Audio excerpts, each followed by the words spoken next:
Hola, buenos días. Estamos en el estudio número 19 de Primera Pedro, en el capítulo 3, del versículo 8 al 12. Nos toca ahora. El tema va a ser vivamos y amemos la vida. Estos versículos son los que nos tocan estudiar hoy. Finalmente, sed todos de un mismo sentir, compasivos, amándoos fraternalmente, misericordiosos, amigables, no devolviendo mal por mal ni maldición por maldición, sino por el contrario bendiciendo, sabiendo que fuisteis llamados para que heredases bendición. Porque el que quiere amar la vida y ver días buenos, refrene su lengua del mal y sus labios no hablen engaño. Apártese del mal y haga el bien. Busque la paz y sígala, porque los ojos del Señor están sobre los justos y sus oídos atentos a sus oraciones, pero el rostro del Señor está contra aquellos que hacen el mal. La búsqueda de la felicidad, amar la vida, ver días buenos, para la mayor parte de la sociedad postmoderna, la búsqueda de ese ideal es ir tras objetos de gratificación personal, tales como dinero, casa, autos, vacaciones, ropa fina, buenos alimentos, eventos, diversión, además de salud y bienestar. Muchos incluyen en la lista elementos hedonistas como placer, promiscuidad, vicio, sexo, alcohol. Lo triste es que tales cosas son temporales y no satisfacen su corazón. Salomón también buscó la felicidad en lugares equivocados, según nos dice Eclesiastés. Él buscó la felicidad en todas las cosas que se hacen debajo del sol, él buscando en las cosas de esta tierra. Con su poder como rey y siendo el rey más rico de su época, él se dedicó a buscar la satisfacción y la felicidad en las cosas terrenales. ¿En qué cosas? Él como rey tenía todas las riquezas y tenía las posibilidades para probar en todo lo que sucede debajo del sol, en las cosas terrenales. Él también tenía inteligencia, sabiduría, había pedido sabiduría a Dios. Y él buscó satisfacer su alma y la felicidad de la vida en las cosas de este mundo. Buscó en el estudio, en la investigación, en la sabiduría, o sea, en los logros personales, en los bienes, el placer, los vicios, el alcohol, las mujeres. Él buscó en el placer, en disfrutar de las cosas de este mundo, de los vicios. Él construyó casas para sí, palacios con jardines, unas construcciones espectaculares decoradas con escudos de oro. Él también plantó huertos, viñedos, frutales, bosques, o sea, se hizo jardines y viñedos, y hizo conexiones de agua, puso tanques en las partes altas para tener regadío para todas sus plantaciones. Tuvo campos con ganados, siervos y siervas, orquesta, o sea, tenía la música en vivo, y orquesta con instrumentos y con cantores. Tenía tesoros preciosos de plata y oro. Dice que la plata en el tiempo de Salomón llegó a ser como las piedras. Tenía un trono tan suntuoso que tenía escalinata, y tenía un trono de oro y leones de mármol. Dice que él no negó a sus ojos cosa alguna que deseara. Llegó a la conclusión que todo es vanidad y aflicción de espíritu, porque la vida enfocada en lo terrenal es más angustiosa que agradable. Al final, en su libro reconoce, en el libro de Eclesiastes, que temer a Dios y guardar sus mandamientos es la razón del hombre. Y encontrar a Dios cuanto antes en la vida y temer a Dios es lo más importante. Entonces, él encontró, la conclusión fue que bajo el sol no se encuentra la felicidad en las cosas de que este mundo ofrece. Solamente en Dios podemos encontrar la verdadera felicidad. Y Pedro va a concluir esta sección con un finalmente. Después de hablar de la conducta cristiana y de las relaciones, en las diferentes relaciones, dice finalmente, o sea, en conclusión. Y va a aconsejar cómo vivir y amar la buena vida, cómo poder disfrutar la buena vida en medio de las circunstancias que nos tocan vivir, porque la vida no es fácil, hay dificultades, hay situaciones difíciles, pero podemos gozar de una vida buena cerca del Señor, obedeciéndole a Él. Nos va a dar 4 puntos para poder disfrutar la vida. Tener una actitud correcta, tener una respuesta oportuna, tener la norma apropiada y tener el incentivo correcto. Entonces va a dar una exhortación general que va a abrir las puertas a una vida de bendición que Dios desea que las personas disfruten. Amar la vida es disfrutar las bondades de la exigencia día a día sin permitir que las dificultades nos roben el gozo. Entonces tenemos así la actitud correcta primeramente. Cuando va a hablar de esta actitud correcta, la tenemos en el primer versículo de esta serie: ser todos de un mismo sentir, compasivos, amándonos fraternalmente, misericordiosos y amigables. La actitud correcta está en estas 5 virtudes: mismo sentir, compasivos, amor fraternal, misericordiosos y amigables.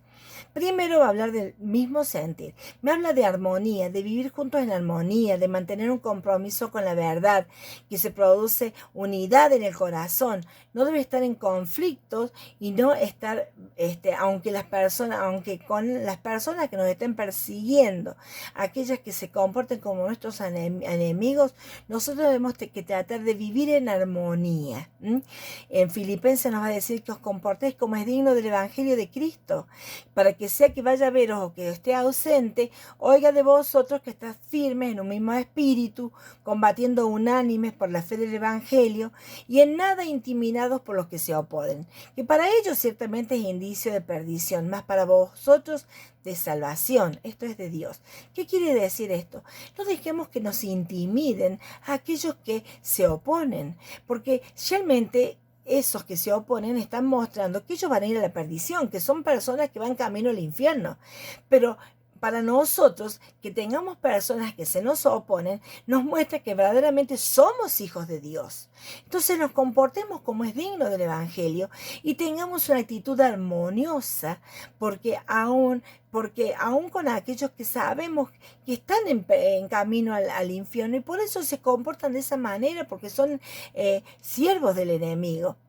Por eso dice, después nos va a hablar de estos textos que hablan de un mismo sentir, que nos habla de que somos un cuerpo en Cristo, lo del Romano, el de Corintios, que el Señor nos ha hecho un solo cuerpo en Cristo. Aunque somos muchos y tenemos diferentes dones, pertenecemos al cuerpo de Cristo. Este mismo sentir me va a decir que se trata del amor unos a otros, se trata de esa unidad, pero somos uno en Cristo. En Efesios nos dice que tenemos que estar solícitos en guardar la unidad del Espíritu, en el vínculo de la paz. Un cuerpo, un espíritu, como fuisteis llamados en una misma esperanza de vuestra vocación.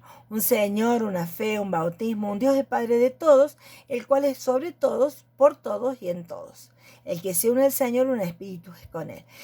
Somos uno en Cristo todos los creyentes, pero esa realidad que es espiritual debe ser la base para una armonía visible en la iglesia. Si somos uno en Cristo, si tenemos el mismo espíritu, tenemos un mismo Padre, tenemos un mismo evangelio, tenemos que tener esta misma actitud de tolerancia, de respeto, y eso debe ser la base de una armonía visible en la iglesia.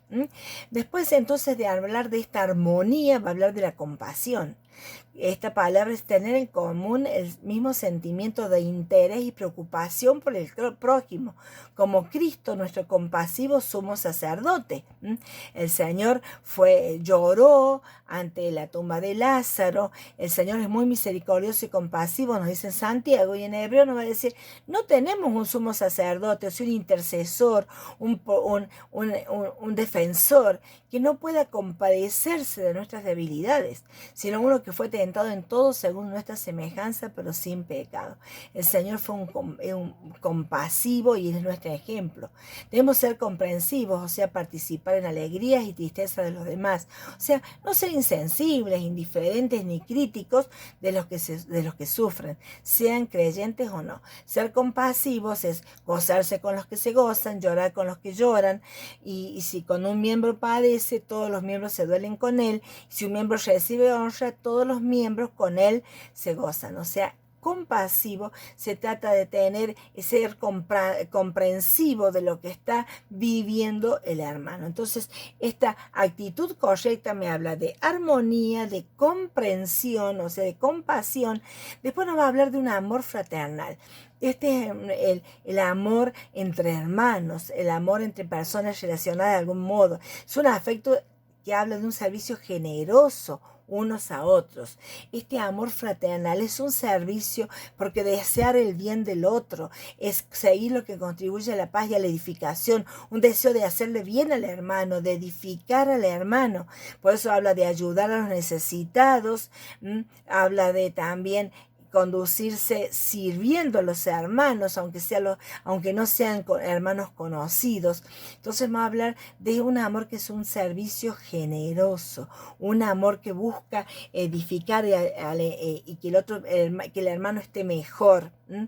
Pero también la actitud correcta me habla de misericordia. Misericordia es un amor de las entrañas, un cariño profundo, un sentimiento visceral.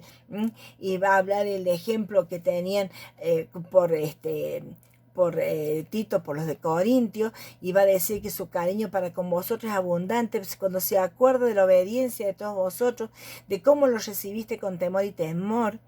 Tan grande es nuestro afecto por vosotros que hubiéramos querido entregarnos no solo el Evangelio, sino también nuestras vidas, porque habéis sido llegado a ser muy queridos, o sea, muy queridos, un grande cariño. Este es misericordia, un cariño profundo, una clase de afectos y emociones poderosas e intensas que afecta y es tan profundo y se siente lo mismo que está sintiendo el hermano que sufre. Compasión misericordiosa, así como Dios tiene por los pecadores, una compasión misericordiosa por los hermanos. Y la última actitud correcta que Dios quiere que tengamos es que seamos amigables. Amigables se va a referir a una mente humilde, humilde como fue el Señor Jesucristo, que nos va a decir en Filipenses que haya en ustedes este sentir que hubo en Cristo Jesús, que Él se humilló a sí mismo, siendo en forma de Dios, no estimó el ser igual a Dios como cosa que aferrarse, sino que se despojó a sí mismo tomando forma de siervo, hecho semejante a los hombres y estando en la condición de hombre, se humilló a sí mismo, haciéndose obediente hasta la muerte y muerte de cruz. Cristo se humilló hasta la muerte. Y ese ejemplo de humildad es un ejemplo de ser amigables, de ser sensibles y de poder ponerse en el lugar del otro y estimar a los demás como superiores a uno mismo. Esta es la vocación para la que fuimos llamados, que andemos con humildad y con mansedumbre, soportándonos. La humildad nos ayuda a soportar la flaqueza de los débiles. La humildad nos ayuda a aceptar a los hermanos como son. Y entonces nos va a decir, vestidos como escogidos de Dios, santos y amados de entrañable misericordia. Es lo que vimos recién, de un amor profundo, pero también va a hablar de humildad, de mansedumbre y de paciencia. Entonces, las actitudes correctas son tener una armonía, compasión, o sea, comprensión, un amor que busca el bien del otro, una misericordia que es un amor que se compadece con el otro y una humildad que soporta al hermano. Pero también, o sea, esas son las actitudes que nos van a ayudar a hacer, o sea, la actitud correcta que nos va a ayudar a disfrutar de la vida. Pero también tenemos que tener una respuesta correcta, una respuesta oportuna a las personas que vienen a dañarnos. No devolviendo mal por mal, ni maldición por maldición. O sea, me va a decir que no responda de la misma manera como me agreden, ¿no? Que debo tener una reacción oportuna, pero no agresiva cuando recibo maltrato. Son las malas acciones, una calidad de maldad cuando recibo el mal. Cuando los creyentes son maltratados por alguien con perversa disposición, no deben tomar represalias. El Señor lo enseñó en el Sermón del Monte, y en Mateo 5 nos va a decir, Oíste que fue dicho ojo por ojo, diente por diente. Pero yo os digo, no resistáis al que es malo. Antes cualquiera que te hiere en la mejilla derecha, vuélvele también la otra. Y al que quiera ponerte a pleito y quitarte la túnica, déjale también la capa. Y cualquiera que te obligue a llevar la carga por 1 milla, ve con él 2. Al que te pida, dale; al que quiera tomar prestado, no se lo rehuses. Oíste que fue dicho, amarás a tu prójimo y aborrecerás a tu enemigo. Pero yo os digo, dice Jesús, amad a vuestros enemigos, bendecid a los que os maldicen, haced bien a los que os aborrecen, orad por los que os ultrajan y persiguen, para que seáis hijos de vuestro Padre que está en los cielos, que hace salir su sol sobre malos y buenos, y hace llover sobre justos e injustos. Porque si amáis a los que os aman, ¿qué recompensa tenéis? ¿No hacen lo mismo los publicanos? El Señor nos va a decir, Él nos dejó el ejemplo de humildad y nos enseñó, y Pedro tenía claro esta enseñanza del Sermón del Monte. No devuelvas mal por mal. Mostra que sos un hijo de Dios, no actuando de la misma manera que actúa el mundo. Porque si amamos a los que nos aman, estamos haciendo lo mismo. Pero cuando nosotros actuamos de una forma correcta con aquellos que tratan de hacernos daño, estamos mostrando que somos verdaderamente hijos de Dios. No devolver maldición por maldición. Entonces nos dice, no devolver mal por mal y no devolver maldición por maldición. Maldición es un insulto, una queja abusiva, es hablar mal. Es participar en tal es una venganza. Me hizo esto, voy a hablar mal a sus espaldas. Es una respuesta inaceptable para un creyente. El Señor nos va a decir en Efesios 4:29 que nosotros no hablemos mal del prójimo. Nos va a decir así, ninguna palabra corrompida salga de vuestra boca, sino la que sea buena para la necesaria edificación, a fin de dar gracias a los oyentes. Entonces va a decirnos que tenemos que tener esta actitud de no decir palabras corrompidas. Pablo va a decir que se fatigaban trabajando con las manos, nos maldicen y bendecimos. Padecemos persecución y la soportamos. Ellos como apóstoles de Cristo, así como Pedro, se fatigaban trabajando y esforzándose para bendecir a los hermanos y muchas veces recogían maldición. Pero dice, eso lo soportamos porque sabemos que el Señor nos ha mandado para actuar correctamente y a su tiempo vamos a poder mostrar que somos hijos de Dios. No dice, no, los maldicientes no van a entrar en el reino de los cielos. O sea, participar y hablar con la misma insulto con que nos insultan es inaceptable. Y lo hemos visto en el Señor Jesucristo, que nos dejó ejemplo cuando lo maldecían. Los versículos anteriores nos dice que cuando lo maldecían no respondía con maldición, y cuando padecía no amenazaba, sino encomendaba su causa al Señor. Ojalá que nosotros podamos actuar de la misma manera y no responder con maldición. La respuesta oportuna es bendecir. En vez de maldecir, es bendecir. O sea que hablar bien, elogiar. ¿Cómo podemos bendecir a los que nos hacen daño? En Romanos 12 nos va a decir que nosotros, nos va a decir en el 21, no seas vencido de lo malo, sino vence con el bien el mal. ¿Cómo vamos a bendecir? Venciendo con el bien, actuando bien, venciendo el mal que nos hacen con el bien, amando de manera incondicional. O sea, el amor sea sin fingimiento, aborrecer lo malo, seguir lo bueno, amados los unos a otros con amor fraternal, en cuanto a honra, prefiriéndoos unos a otros. O sea, amar por encima de los defectos. El amor cubrirá multitud de faltas, nos dice Pedro más adelante. Orando por la salvación de las personas, porque aquellas personas que nos maldicen porque no tienen al Señor, oremos por su salvación o por su crecimiento espiritual, por su santificación si son creyentes, porque Dios quiere que todos los hombres sean salvos y conozcan la verdad, y debemos perdonar. Porque nos dicen en Mateo 18 que nosotros debemos perdonar para mostrar que somos hijos del Padre. Me dice, así mi Padre Celestial hará con vosotros si no perdonáis de todo corazón cada uno a sus hermanos sus ofensas. En el Padre nuestro dice que nosotros perdonamos a nuestros deudores como Dios nos ha perdonado a nosotros. Porque si no perdonamos, tampoco el Señor nos va a perdonar. Queremos mostrar que somos hijos de Dios. Entonces, bendigamos, devolvamos bien por mal. Esta es la respuesta oportuna. Bendecir al que nos maldice. La respuesta oportuna, podemos bendecir a quien nos maldice. ¿Por qué? Porque fuimos llamados para heredar bendición. O sea, nosotros vamos a heredar el cielo. Fuimos elegidos para ser bendecidos. Hemos sido bendecidos con un regalo, con una herencia incorruptible, como ha dicho Pedro en los primeros versículos. Entonces tenemos una herencia especial. Hemos recibido la bendición divina inmerecida, el eterno perdón de una deuda impagable. Tenemos una deuda con un Dios santo y vamos a tener una vida celestial para siempre con Él. En vez de recibir la ira de Dios que merecíamos por el pecado, vamos a estar eternamente con el Señor.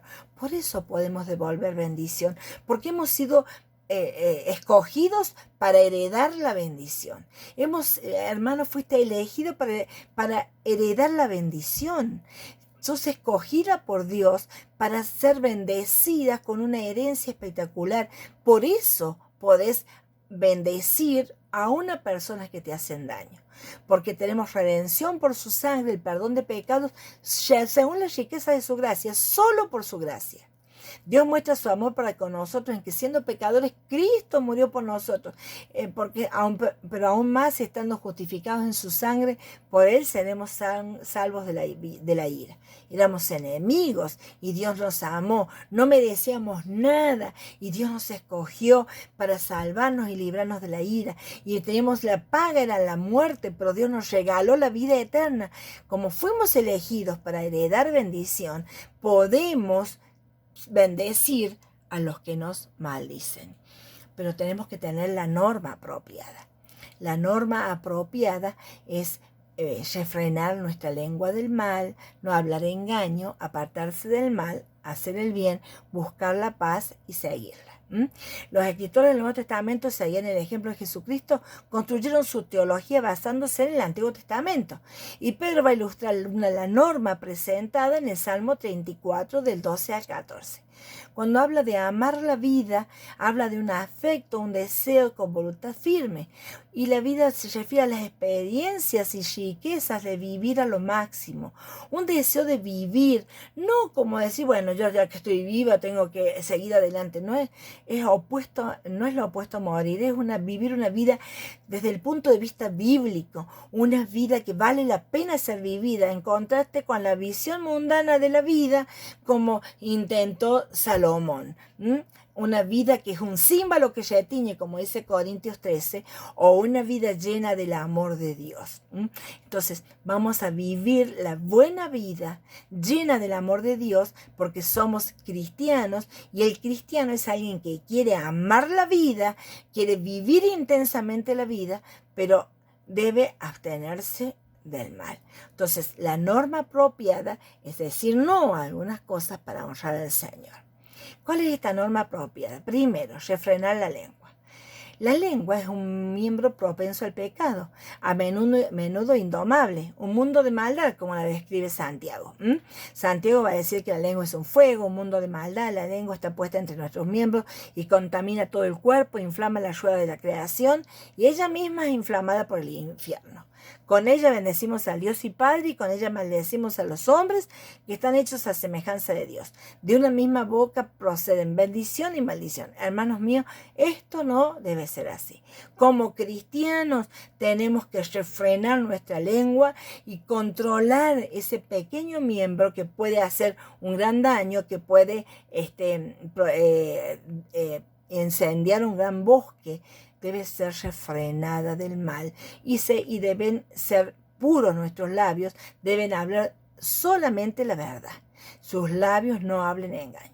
O los labios de estar comprometidos con la verdad en oposición a todo engaño, mentira e hipocresía. O sea, esto se controla desde el interior. Jesucristo dijo, de la abundancia del corazón habla la boca. Si el corazón está lleno del Señor, no vamos a hablar engaño y vamos a controlar nuestra lengua. Porque el Señor ama la verdad en lo íntimo y en lo secreto nos hace comprender sabiduría. Entonces, la norma apropiada para disfrutar una buena vida, primero empieza controlando nuestra boca y nuestros labios de decir mentiras.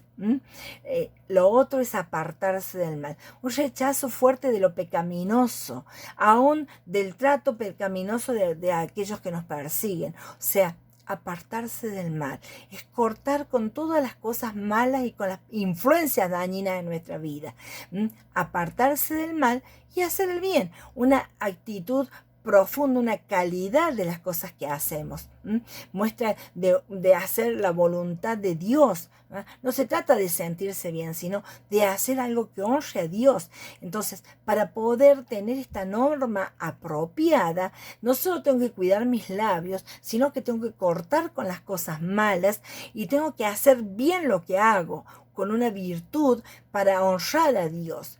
También tengo que buscar la paz. Es una condición constante de tranquilidad que produce una alegría permanente. Yo tengo que buscar tener esa paz interior, esa paz que viene del Señor. El Señor dijo, la paz os dejo, mi paz os doy. Yo no la doy como el mundo la da. Buscar estar en paz con Dios y buscar tener la paz de Dios a la que fui llamada, esa paz que gobierne mi corazón. Yo tengo que estar en paz con el Señor. Pero dice, siga la paz. Seguir la paz es ser pacificador, incluso con los perseguidores, con los que no conocen a Cristo. Deben ser conocidos en el mundo como pacificadores. Son los que luchan por tener armonía con los demás. O sea, la sabiduría que viene de lo alto es pura, pacífica, amable, benigna, llena de misericordia y de buenos frutos, sin incertidumbre ni hipocresía. Ser llenos de la sabiduría de Dios, que es esta sabiduría que busca la paz, que es amable, que es benigna, que es llena, que no tiene hipocresía. Entonces vamos a decir de vivir la verdad, hablar la verdad, apartarse del mal, hacer el bien, buscar la paz y seguirla. Esta es la norma apropiada para poder ser felices en este mundo. Y el incentivo correcto, ¿por qué voy a hacer esto? Porque el Señor me está mirando.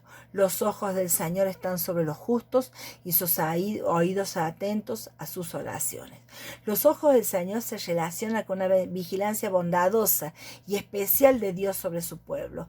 La mirada del Señor es esa mirada de la bendición sacerdotal. El Señor te bendiga y te mire con agrado. Cuando pensamos en los ojos del Señor, es una vigilancia bondadosa porque el Señor quiere bendecir a su pueblo y están sobre los justos. O sea, Dios es omnisciente, todo lo ve, todo lo sabe y Él está mirando con detalle la vida de los creyentes para cubrir sus necesidades y bendecirlos. Describan a un Dios soberano que gobierna, que lo ve todo y que también responsabiliza a las personas. Aquí no se trata de una mirada de juicio, sino del cuidado compasivo que Dios tiene de su pueblo. Como dice Salmo 139, tú me has examinado y conocido, tú me has conocido en todo momento. Los ojos del Señor están mirando la vida de sus hijos. Pero dice que el rostro del Señor está en contra de los que hacen el mal. O sea, los oídos atentos a sus oraciones, no solo su mirada, sino que Él está mirando para bendecir y responder a nuestras oraciones. La oración es súplica, petición y se relaciona al clamor de los creyentes. Pero está animando a los creyentes que puedan tener esta confianza en el Señor, porque el Señor está mirando con agrado y está listo para oír y contestar sus oraciones si estás teniendo la actitud correcta y si estás entendiendo que el Señor quiere tu bien y quiere bendecirte. Pero también el rostro del Señor está contra los que hacen el mal. Y cuando hablamos del rostro contra, habla de la ira de Dios y habla del juicio del Señor. Entonces Dios no va a bendecir a aquellos que están buscando hacer el mal, pero va a bendecir a aquellos que le aman. Entonces vivamos y amemos la buena vida. Los cristianos, sean de la época de Pedro, sean de hoy, siempre tienen que desenvolverse en un mundo hostil, pero pueden vivir con humildad, adhiriéndose a la norma de autoridad divina, porque como hijos de Dios tenemos las promesas, que aún en medio de circunstancias incómodas, Dios está vigilando sobre ellos, protegiéndolos y listo para extender sus bendiciones. Gracias, Señor, por tu amor. Gracias porque tu mirada es para bendecirnos.